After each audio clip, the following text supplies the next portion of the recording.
Hello नमस्कार अनि जय मसी साथीहरू। आज चाहिँ हामी बिहानै घरबाट प्रार्थना गरेर निस्किएका छौँ मुस्ताङको लागि।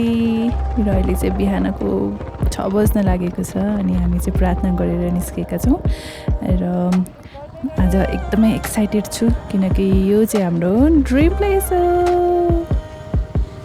र अब चाहिँ बाटोमा जाँदैछौँ। यहाँ हाम्रो कोटेश्वर बिहानी पख चाहिँ खाली हुँदो रहेछ, दिउँसो मात्र हो क्या यो जाम हुने चाहिँ। अब जाम बिनाकै नेपाल त कसरी विचार गर्न सकिन्छ र होइन, तर बिहानी पख चाहिँ एकदम रमाइलो हुँदो रहेछ। र चाहिँ हामी लोकेसन हेर्दै जाँदैछौँ किनकि हामी फर्स्ट टाइम जाँदैछौँ मुस्ताङमा।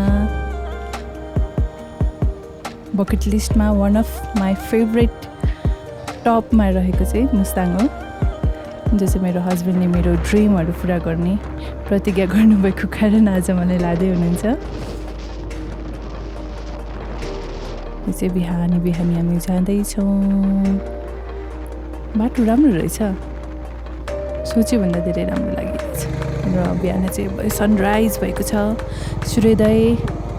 ओहो, बिहानै सूर्योदय हेर्नु नि रमाइलो हुँदो रहेछ। हामी त अब त्यहाँ भक्तपुर खाल्डोमा बसिन्छ होइन, त्यही भएर सूर्योदय अलि ढिला देखिन्छ, तर यहाँ चाहिँ एकदम स्टार्टिङको देख्दाखेरि रमाइलो फिल हुँदो रहेछ। हामी नेपाली भएर पनि कतिचोटि आफ्नो देशलाई देखेका हुँदैनौँ, घुमेका हुँदैनौँ है। ठुला सपना हुन्छ विदेशमा जाने, घुम्ने, तर नेपालै घुम्न बाँकी रहेछ। यहाँ चाहिँ हामी रोकियौँ ब्रेकफास्टको लागि। बिहानीको नास्ता के साथीहरू, यु नो ब्रेकफास्ट। यहाँ चाहिँ सर हुनुहुन्छ हाम्रो, ब्रेकफास्टको लागि कुरिराख्नु भएको छ बिहानीको घाम हेर्दै। र यो भयो यहाँको लुक गाइजहरू। यहाँ चाहिँ ग्रुपहरू आएर बस्न पनि मिल्ने रहेछ है। टाढा बिहानीको घाम देखियो, राम्रो खोलाको भ्यूहरू हेर्दै। ओहो, यहाँ त ग्रुपहरू आएपछि बस्न पनि मिल्ने रहेछ कि। स्विमिङ पुल पनि रहेछ। स्विमिङ गर्न नजाने पनि मलाई खतरा मनपर्छ है। अब खाजा खाएपछि जाने पाली आयो।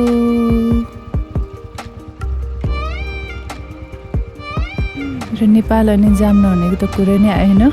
यसै थोरै बिहानीको जामको तड्का। र हामी लाग्यौँ फेरि हाम्रो गन्तव्य स्थानतिर।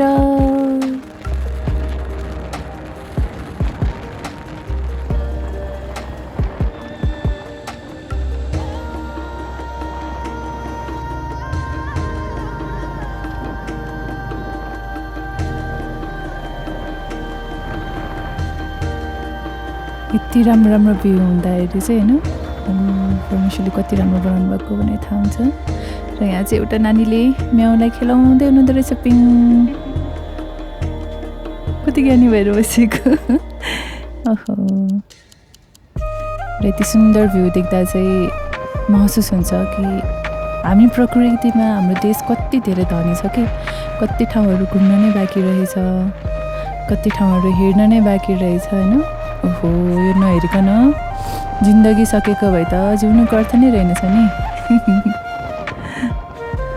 बाटोभरि भजन गाउँदै होइन, त्यही 8 नम्बरको भजन गाउँदै हेर्दै जाँदा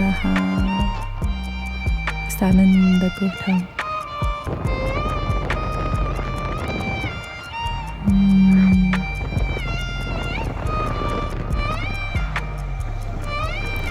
हाम्रो एकजना सिङ्गरले भन्नुहुन्थ्यो नि, बिहान उठ्ने बित्तिकै हिमाली देख्न पाइयोस्। त्यतिकै भने होइन रहेछन्, हेर्दाखेरि शीतल फिल हुँदो रहेछ।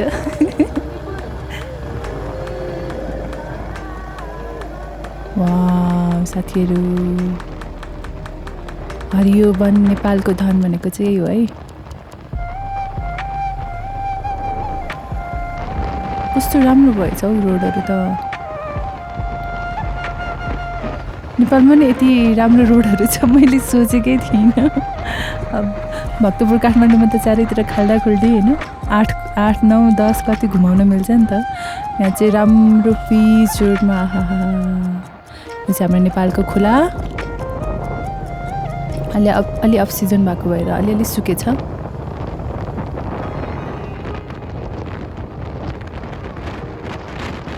वाउ,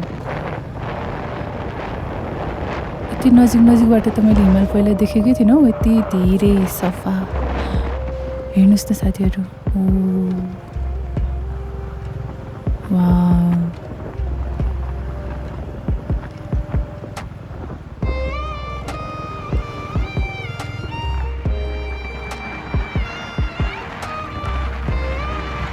यति मिठो हावा लागिरहेको छ नि, म तपाईँहरूलाई बयान गर्नै सक्दिनँ, भिडियोमा फिल गराउन सकिनँ होइन।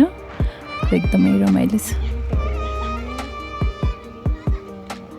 यहाँ चाहिँ 2टा बाटो छ अनि हामी लोकेसन हेर्दै कुन बाटो जाने भनेर हेर्दैछौँ। र मेरो हस्बेन्डले भन्दै हुनुहुन्छ राइट साइड बिकज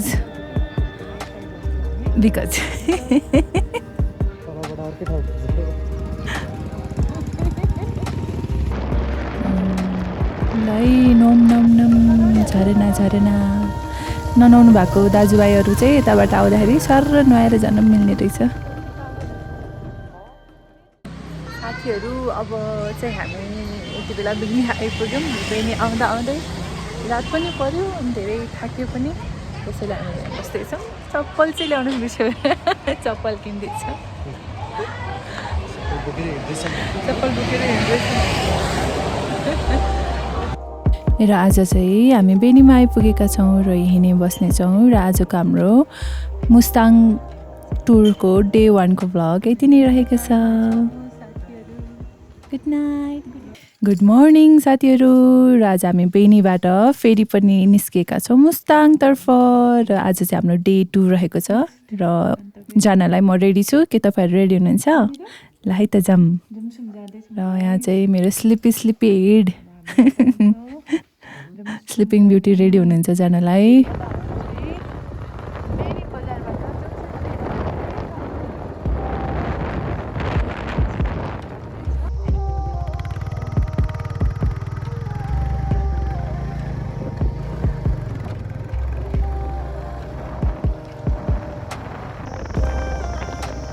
र यो चाहिँ हाम्रो पहिलो झरना हो यो यात्राको है। ओहो, यहाँबाट चिप्लियो भने त सिधै खोलामा गएर नुहाउन मिल्ने रहेछ नि।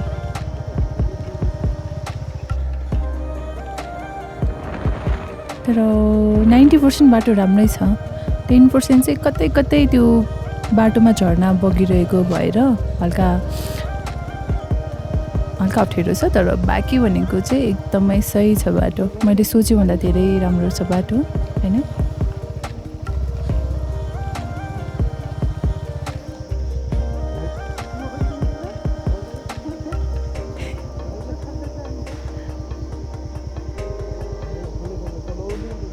डर के आगे जी थे भन्ने त सुनेको थिएँ होइन, तर मलाई यति धेरै डर लाग्छ नि, त्यही भएर किन रिस्क लिनु भनेर म चाहिँ एकछिन ओर्लेर दौडेको अवस्था र उहाँ जानुभयो सर।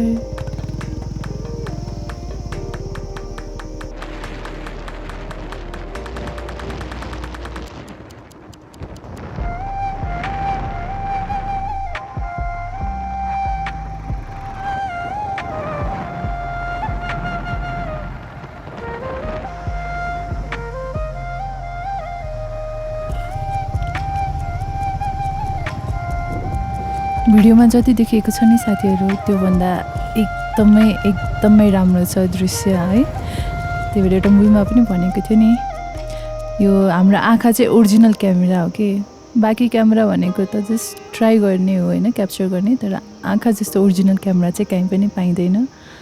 सो एकदमै दामी छ।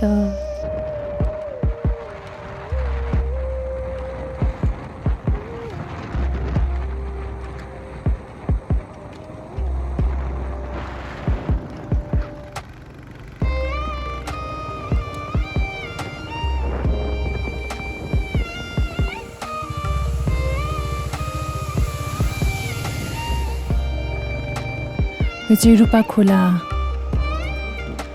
सरी रूपा झरना। यो चाहिँ बाबा। र यहाँ चाहिँ सबैजना फोटो खिचाउँदै हुनुहुन्छ र हामी चाहिँ लाइनमा छौँ, हाम्रो टर्न कहिले आउँछ भनेर है। र यो झरना हेरेर हामी चाहिँ निस्क्यौँ। अनि यहाँ चाहिँ बाटोमा बोतलमा पेट्रोल पाइँदो रहेछ होइन। अनि हामी चाहिँ बोतलबाट पेट्रोल हाल्यौँ। सानो नानी चाहिँ भुजिया खाँदै हुनुहुँदो रहेछ। र यो चाहिँ हामी पेट्रोल हाल्नलाई यहाँ आइपुगेका छौँ। र माथि जानेहरूको चाहिँ रजिस्ट्रेसन हुँदो रहेछ साथीहरू होइन। यसको कुनै पनि शुल्क लाग्दैन, जस्ट फर सेफ्टी हो। को माथि जानुभएको छ र माथिबाट फर्किन्छन् कि फर्किँदैनन्, यदि छिटै फर्किएनन् भने खोज्नको लागि टिम पठाइन्छ नि त होइन, ताकि अब कोही पनि यात्रुहरू नहराउन् भनेर। रजिस्ट्रेसन गर्न नबिर्सिनु होला। र यहाँ चाहिँ हामी कहाँ कहाँ घुम्न सक्छौँ भन्ने कुराहरू सबै रहेछ।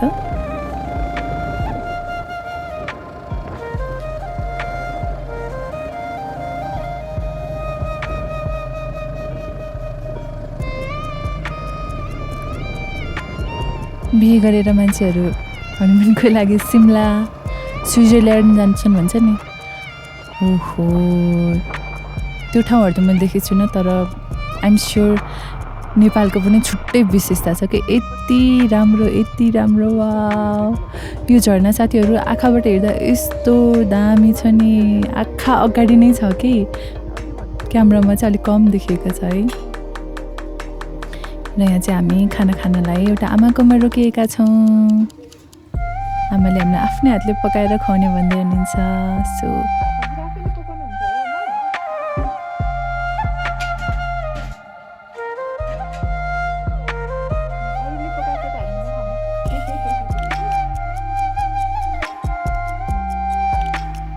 हिमाल हेर्दै खाना खाने प्लानिङ थियो, तर स्याडली विथ सम रिजन हामीले त्यहाँ खाना खान सकेनौँ र हामी अगाडि यात्रामा बढ्यौँ। पेटमा मुसा त दौडिरहेको छ र पनि पर्खाइको फल मिठो हुन्छ भन्ने हामीलाई विश्वास छ।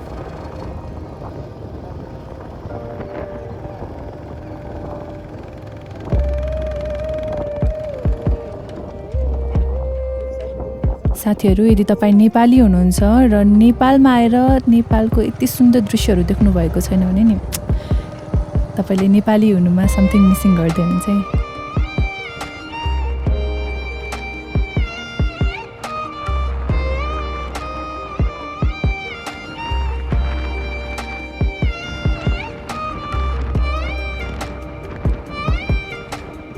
ओहो, फर्सी।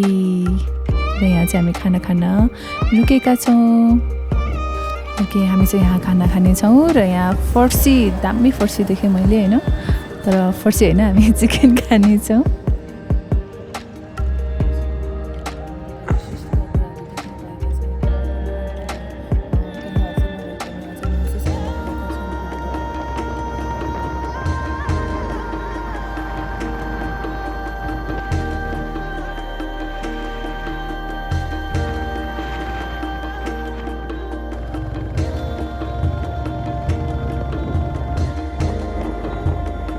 र अब चाहिँ हामी मार्फातर्फ बढ्दैछौँ र चौरी गाई हामीले देख्यौँ।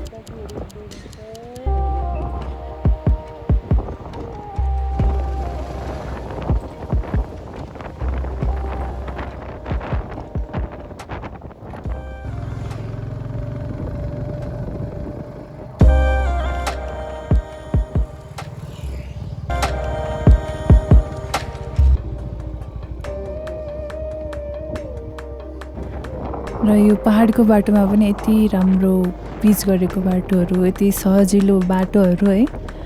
हामी अलमोस्ट मजाले स्पिडमा कुदिरहेका थियौँ, जहाँ कुनै पनि खाल्डाखुल्डी थिएन। एकदम सकिङ हो नेपालीको लागि।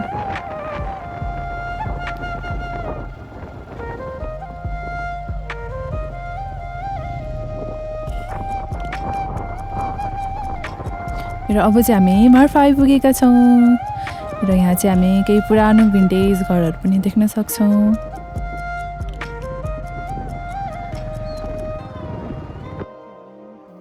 र यहाँ यहाँ चाहिँ ओरिजिनल एनिमलको टाउको प्रिजर्भ गरेर राखिएको रहेछ होइन। र केही समय हामी मार्फामा इन्जोय गऱ्यौँ, फोटो खिच्दैछौँ, रमाइलो गर्दैछौँ र तपाईँहरूलाई स्वागत छ मार्फामा।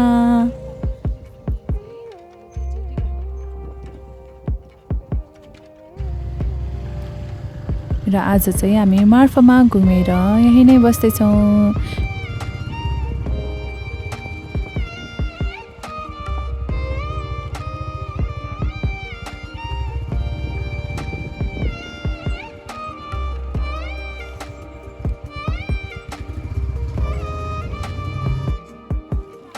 सो क्युट, यति सानो यति क्युट के हाम्रो घरको पप्पी पनि याद आयो। र यहाँ चाहिँ हामी रुकेको होटेलमा रमाइलो गर्दैछौँ र तिहारको मौसम भएर यहाँ सानो सानो नानी बाबुहरू देउसी भैलो खेल्न आउनुभएको रहेछ।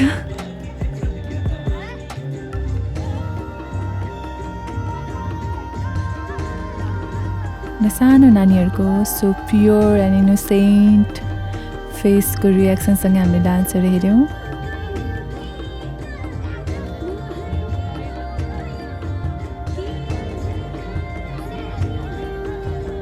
यति भन्दै आजको मेरो भ्लग चाहिँ यहीँनिर सकिएको छ र फेरि भेटौँला नेक्स्ट भ्लगमा।